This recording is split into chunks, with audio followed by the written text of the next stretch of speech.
Hey, what do you know? I actually read books in May.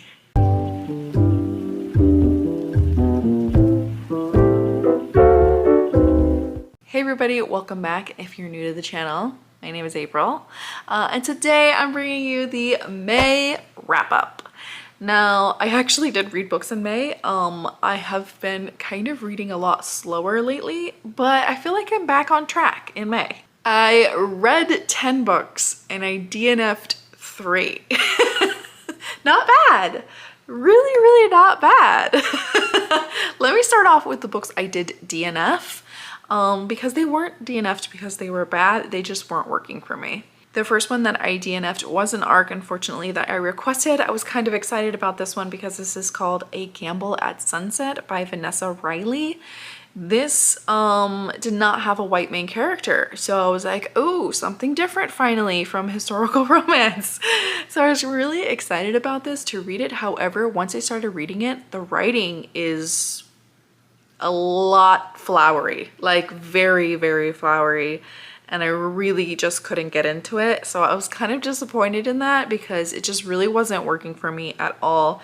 And instead of like fumbling through it, getting mad at it, I was just like, let's just not read this. I really even couldn't tell you what the book is about. All I know is there's some kind of gamble. She marries another person and then he's a chess player and he's got to help her out of that marriage somehow. There was so many characters introduced right away that it was too much for me at the time.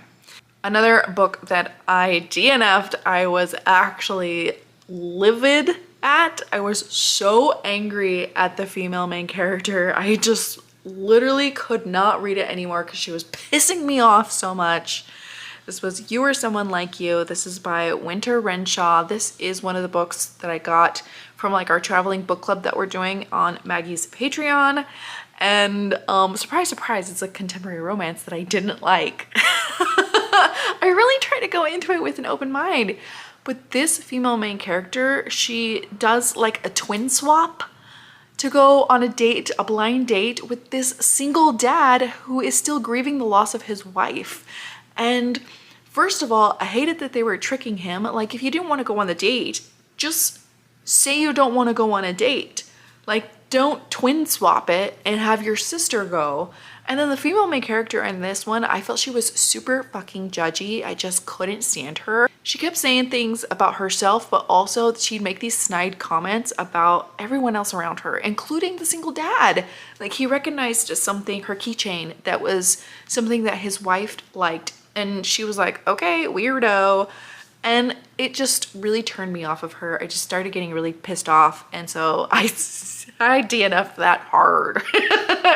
And then the last DNF was more like a soft DNF. I definitely will pick this up, but not an audiobook because I was reading it in audiobook, is Lore of the Wilds. It wasn't that I wasn't liking it. I was actually really enjoying the characters in this.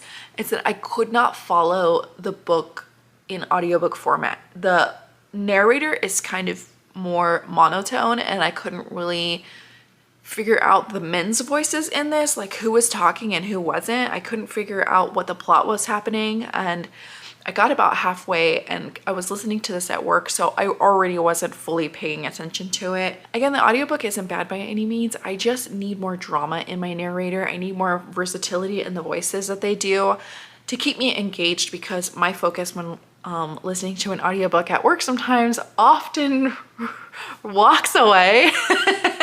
So I really need something to keep me engaged in the narrator's voices, and this just wasn't happening as much. So those are all the books that I DNF'd. Of the 10 books that I read, I had 4 5 stars. That's like 40%. I had a great month. I really enjoyed it. And then all the rest were basically 3 stars. And then I think I had 1 4-star, 2 4 stars. Yeah, 2 4 stars, not bad. Well, my 3-star books, I started out the month with A Stranger I Wed by Harper St. George. This book is a friends to lovers book, and it's also a marriage of convenience. And I don't have the best luck with friends to lovers. Honestly, this was adorably sweet, but also it was kind of like one of those middling plot books. There wasn't a heck of a lot going on other than them just getting to know each other. she needs to marry to get her inheritance, and he needs a wife to fix his estate. And they meet each other and they're like, hey, you seem like a nice guy, let's get married. And then they do. She makes kind of like a pact in the beginning that says this is just going to be a marriage of convenience. We're not going to deal with heirs or anything until much later down the road. And he was fine with that. And then, you know, over the course of their relationship and as they build back the estate and everything, they fall in love. It was really cute. I think the book a lot just shows how a relationship can grow from kindness and patience. But there just wasn't a hell of a lot of drama, and I love the drama. So this one got a 3-star from me, but if you like friends to lovers, marriages of convenience, and kind of like a slower moving plot that is more character focused and not plot driven, you may like this. Another 3-star book that I read on audiobook because it was quite a short audiobook is Squeak by Vera Valentine. I finally read this, or listened to it, because I heard there was noises in the audiobook, and there was, but it was like one time. It was literally like one time, and I was kind of sad about that. This also was too sweet for me, especially for kind of a weird romance. This is a balloon shifter romance. However, when they shift and when they're doing their thing, they're like half shifted. So it's really just like a man with like a balloon penis and actually 2 men and a woman. And it was a sweet book, but when I read these weird romances, I'm really looking for the comedy in them. And I kind of knew that this was a sweet book going on and I thought I would like it, but I wish there was just a little bit more funny stuff in it. What can I say? I need the crass humor. I need it. That's what really gets me going. That's who I am. So this one was also a 3-star from me. Also, another 3-star from me, Whispers of the Deep by Emma Ham. So this is my first Emma Ham book, and it will not be my last. I really enjoyed many different parts of this book. I love the politics of this book. You have the Undine, which are the merfolk, and then you have the humans, which they call Chromos. And these two sides have been at war with each other ever since the humans kind of couldn't live on land and now they live under the sea. Of course, the domes that they live in are rusting and causing a lot of pollution.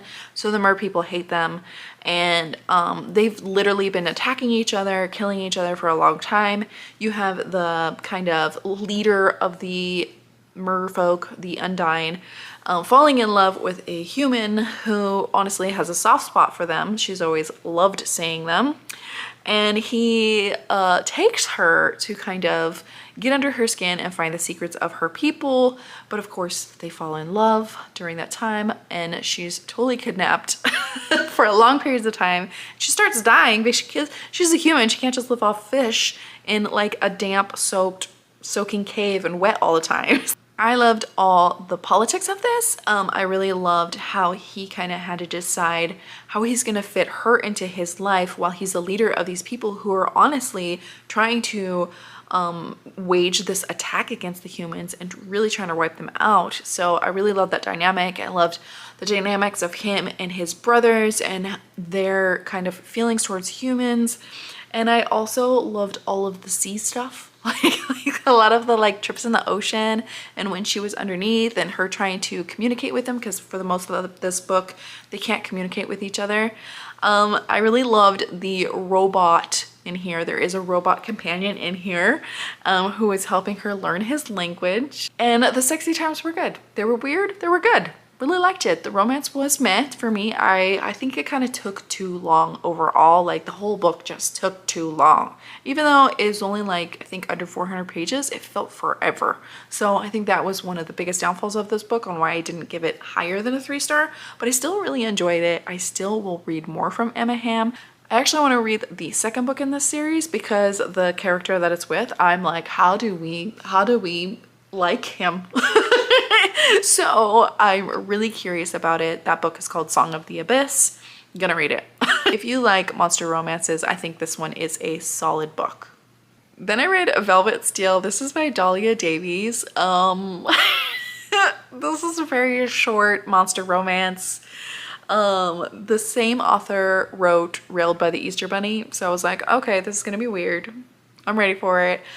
Basically, you have a woman who goes up to a dark castle where she knows that there's like a vampire there or some kind of monster there.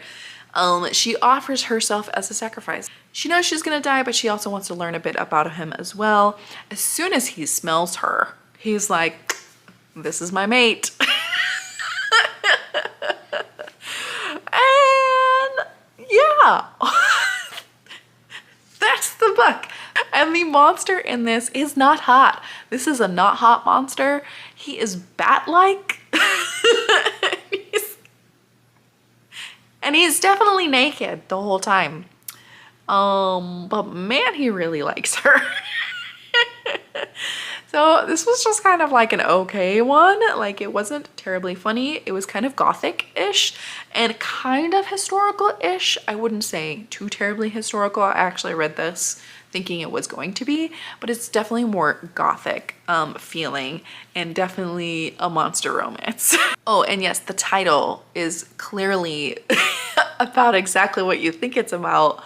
And they do say it about 50 times in this book. So it's definitely the running joke in this book. It's a time.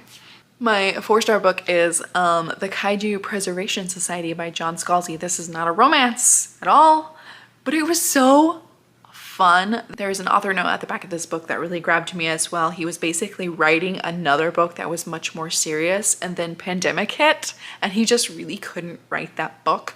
So he wrote this one instead. It is fun, and it is all about somebody who he becomes like an Uber Eats driver because he gets fired or laid off, and one of his customers is like, I have a job for you. And it's very top secret. So he goes on this top secret job, and what do you know, it's all about this Kaiju Preservation Society, this team of people who go to another realm basically, and take care of kaiju monsters. And they learn all about them, they study them, they help them mate.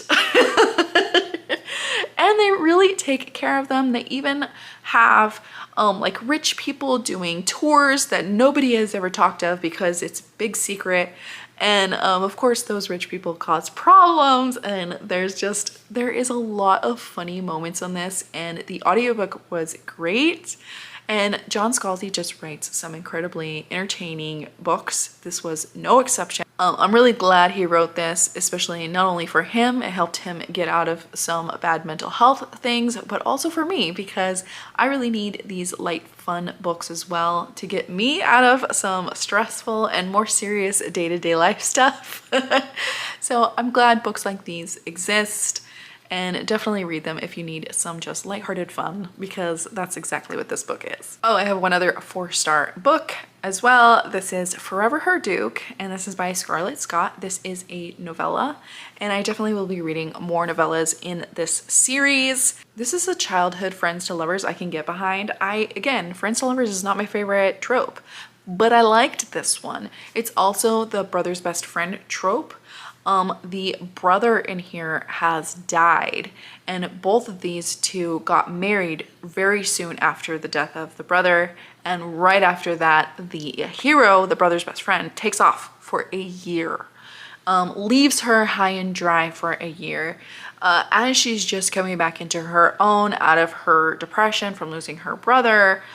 He comes back. He comes back with the intent to woo her, okay? And she is having none of it. She is pissed off that he abandoned her. These two are trying to kind of get over still the death of the brother. They both loved him immensely and they miss him terribly, and they're just still grieving the loss of him.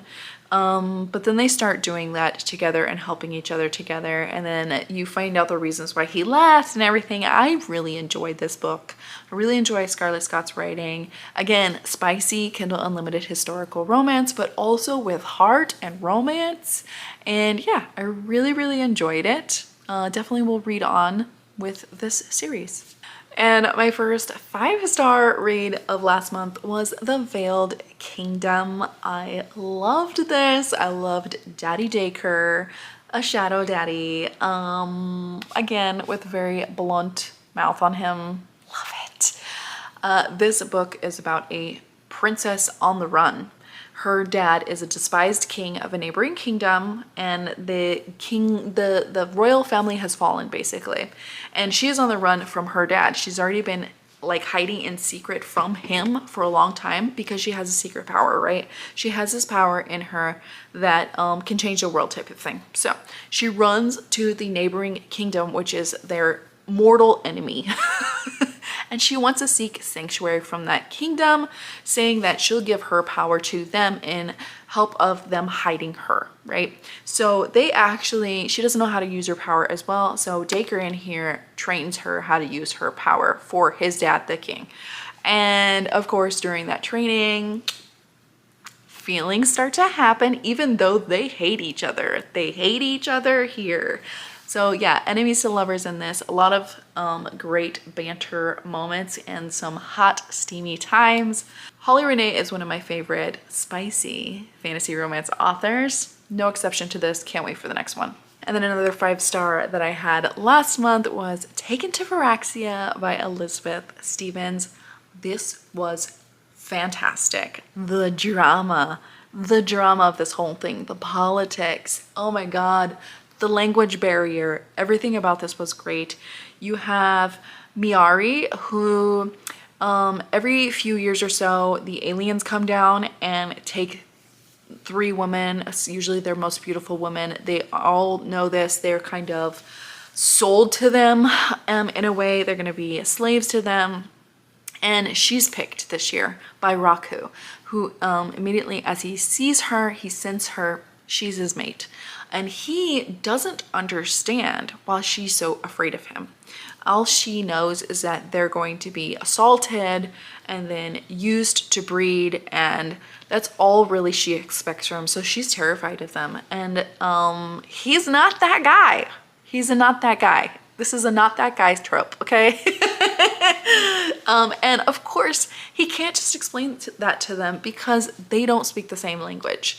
So half this book is her negotiating sexual favors in order for her freedoms, which he doesn't understand about.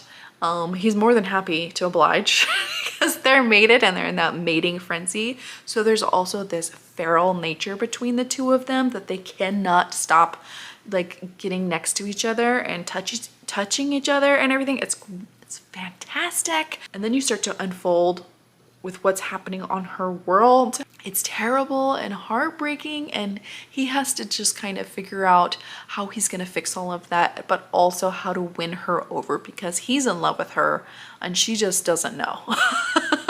The whole thing is so great. It was so fantastic. I buddy read this with Hannah and we both absolutely loved this. I can't wait to read more from this series. I knew that I would like something from Elizabeth Stevens because I read another book from hers that I didn't like, but I loved the writing. The writing is fantastic. And I love this. And I love the fact that they were both monsters in this as well. And then my third 5-star of May was The Mistress Experience by Scarlett Peckham.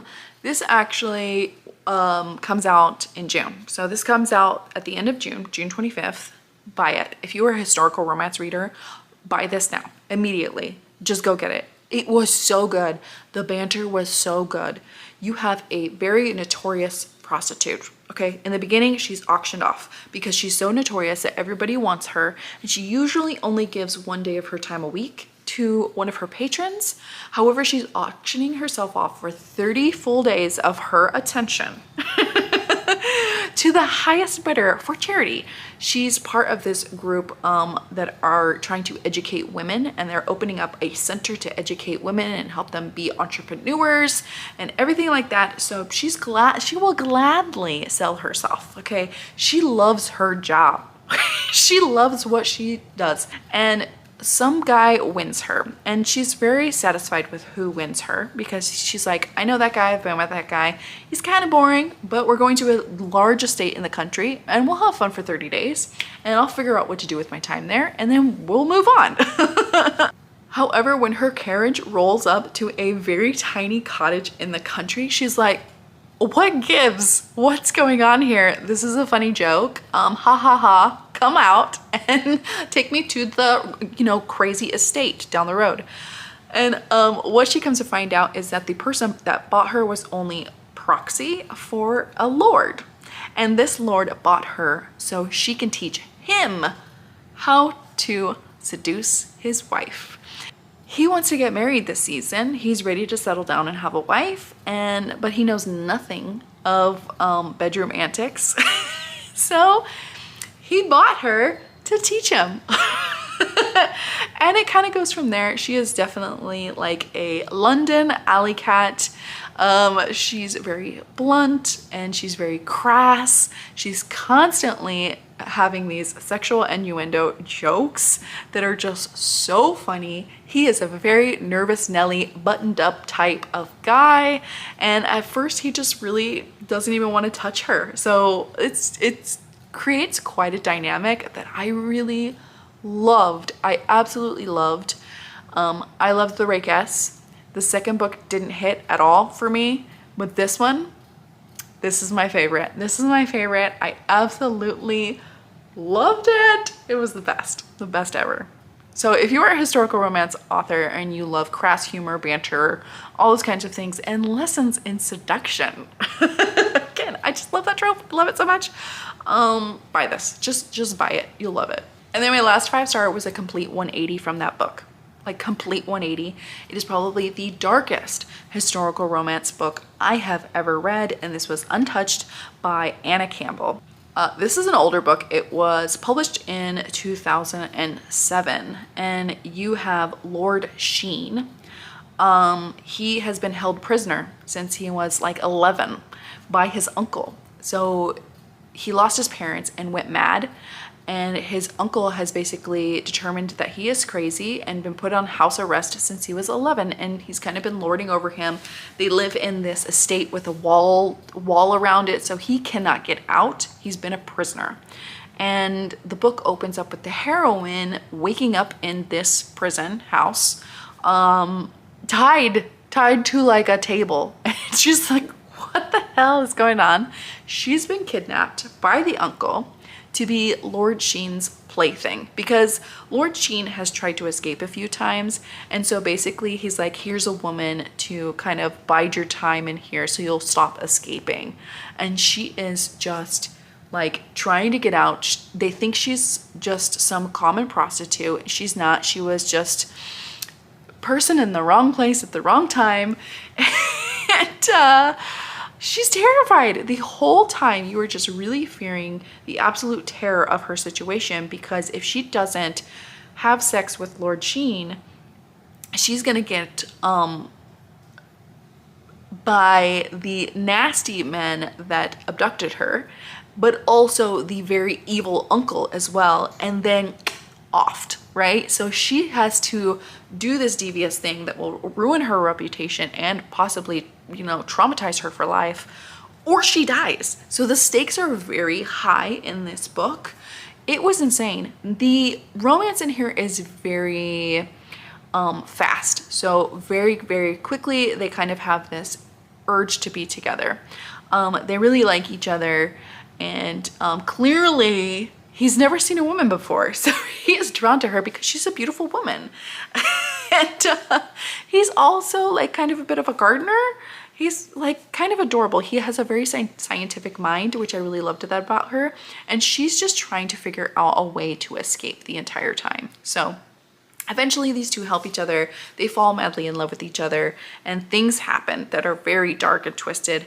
Trigger warnings, obviously, in this one. There is kind of attempted assault on Paige. There also is attempted assault on an animal in this book.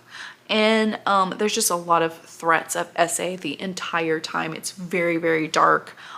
Sea of Ruin was another dark book that I read. It was historical romancy, but I would say that one's more fantasy-esque. This isn't quite on Sea of Ruin level, because a lot of this is just threats of violence. There's definitely physical violence in here, but also threats of SA, but it is up there. It is up there with the material that it is. And I was totally captivated by this story. I really felt for the hero and the heroine. Again, it really made me feel the terror, that the characters felt the entire time, and that's why I think I loved it the most. Crystal didn't love this as much. This was our Mood Readers book club pick. She didn't like this as much because of its darkness, but I did. It really spoke to me, and I would love to read more from Anna Campbell, honestly. I don't often read a lot of older historicals that I mesh with, but I loved this one. I loved it a lot. So those are all the books that I read in May. I had a great month, and I'm excited to see what June has in store for me as well. Let me know if you've read any of these books and what you thought of them. So, all right, have a great day, and I'll see you next time. Bye.